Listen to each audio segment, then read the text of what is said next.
नमस्कार। आज हम कक्षा 12 की पुस्तक आरोह की कविता पतंग की व्याख्या करेंगे, जिसके कवि आलोक धनवा जी हैं।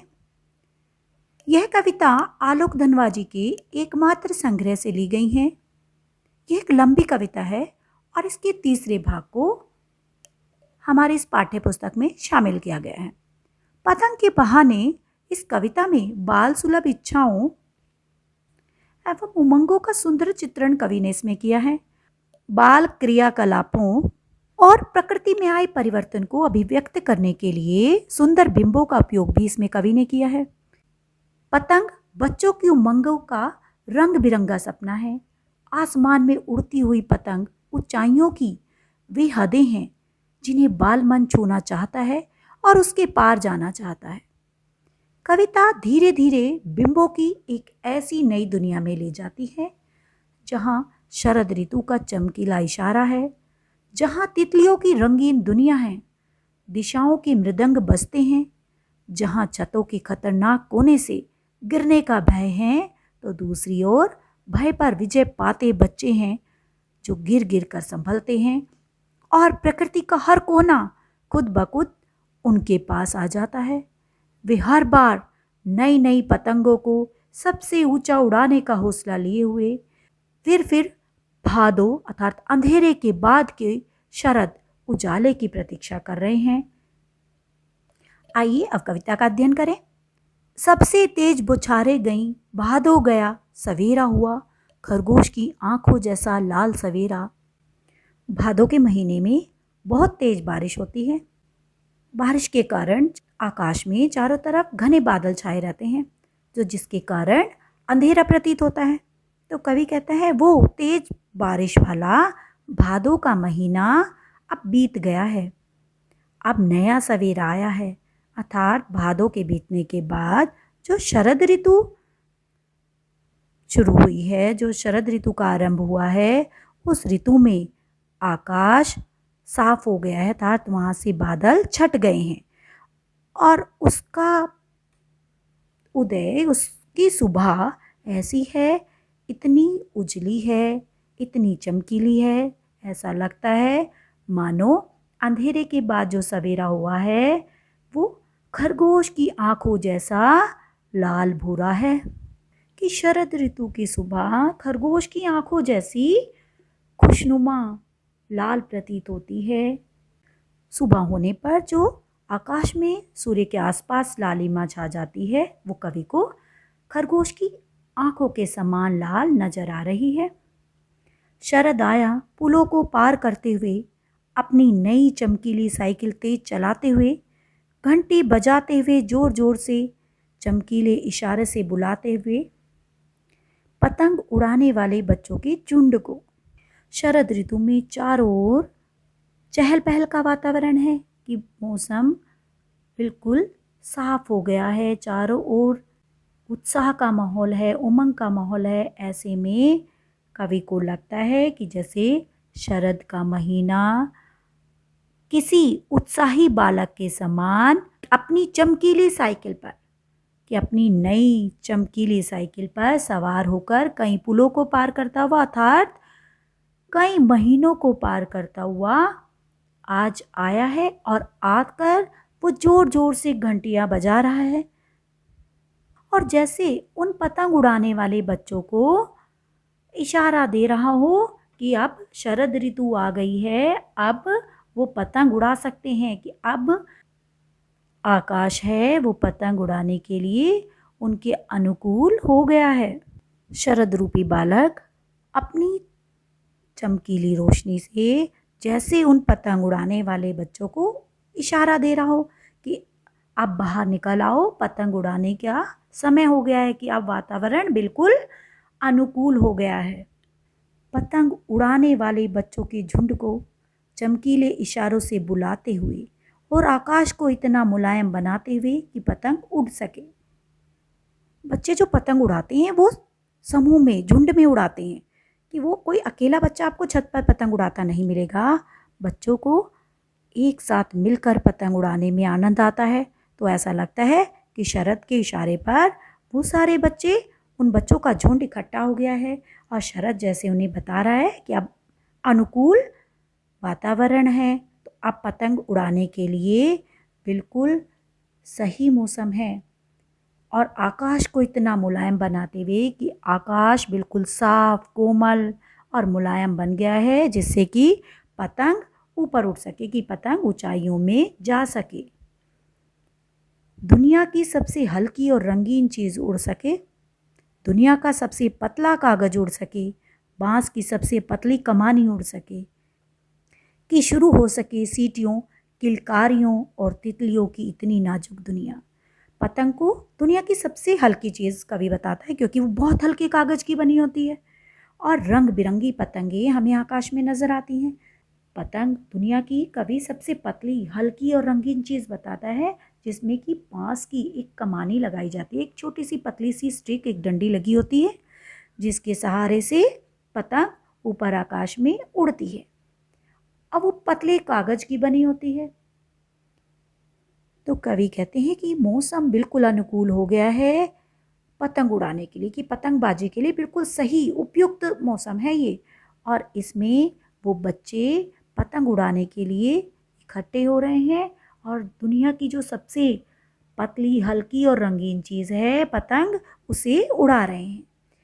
और जब वो पतंग उड़ाते हैं तो उनकी मस्ती भरी जो आवाज़ है, उनकी सीटियों की आवाज़, उनकी किलकारियों की, कि वो किलकारियाँ कि वो बहुत उत्साहित होकर, बहुत प्रसन्न होकर जो मुख से ध्वनि निकाल रहे हैं किलकारियाँ, उसको सुनकर ऐसा लगता है कि जैसे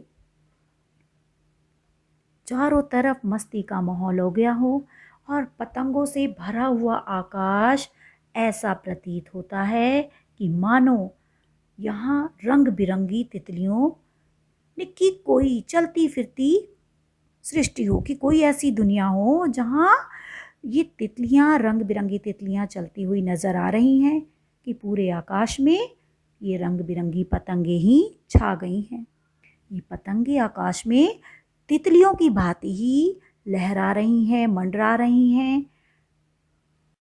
खरगोश की आंखों जैसा लाल सवेरा में उपमा अलंकार है। अपनी नई चमकीली साइकिल तेज चलाते हुए इसमें शरद ऋतु का मानवीकरण कर दिया गया है। प्रातःकालीन ताजगी के लिए शरद को तेज गति से साइकिल चलाते हुए दिखाकर दृश्य बिंब का प्रयोग किया गया है और घंटी बजाने में श्रव्य बिंब है। जन्म से ही वे अपने साथ लाते हैं कपास, पृथ्वी घूमती हुई आती है उनके बेचैन पैरों के पास। जब वे दौड़ते हैं बेसुध छतों को भी नरम बनाते हुए, कपास रुई जैसा मुलायम के लिए यहाँ प्रयोग किया गया है। कवि कहते हैं कि बच्चे इतने नाजुक, इतने मुलायम हैं कि ऐसा लगता है कि वो अपने जन्म के साथ ही अपने शरीर में इतनी कोमलता लाते हैं कि ऐसा लगता है कि वो अपने शरीर में कपास अर्थात रुई लेकर आए हुए हैं। और बच्चे इतने बेचैन हैं कि वो एक जगह पर नहीं टिकते, कि एक जगह पर वो बैठना ही पसंद नहीं करते, वो इधर से उधर घूमते रहते हैं। इसके कारण ऐसा लगता है कि जैसे पृथ्वी भी घूमती हुई आती है, कि चक्कर काटती हुई आती है और उनकी उन बेचैन पैरों के नीचे आ जाती है।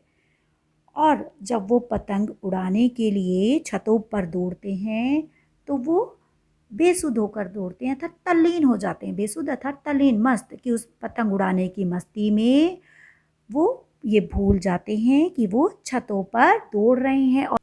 और वो छत जो कि इतनी कठोर है, वो भी उनके उन मुलायम पैरों से नरम बन जाती है, कि उनके जीवन में ऐसी मस्ती होती है कि उन्हें धूप, गर्मी, छत की कठोरता, दीवारों, किसी का भी बोध नहीं होता और वो उस पर बड़ी तेजी से दौड़ते हैं।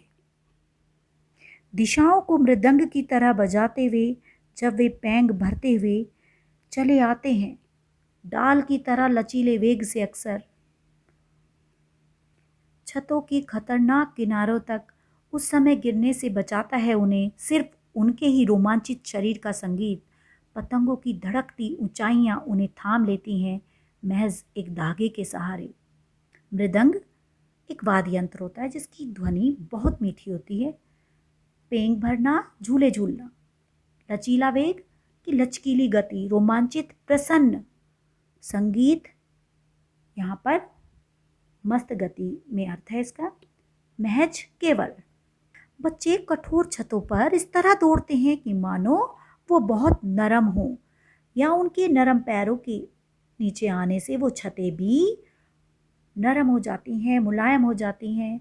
और उनकी जो लयपूर्ण पदचाप है कि उनके पैरों की जो लय है उसके कारण ऐसा लगता है कि सारी दिशाओं में मृदंग बजने लगे हों, कि कोई वाद्य यंत्र बज रहा हो। ऐसा मीठा संगीत चारों दिशाओं में उत्पन्न हो जाता है।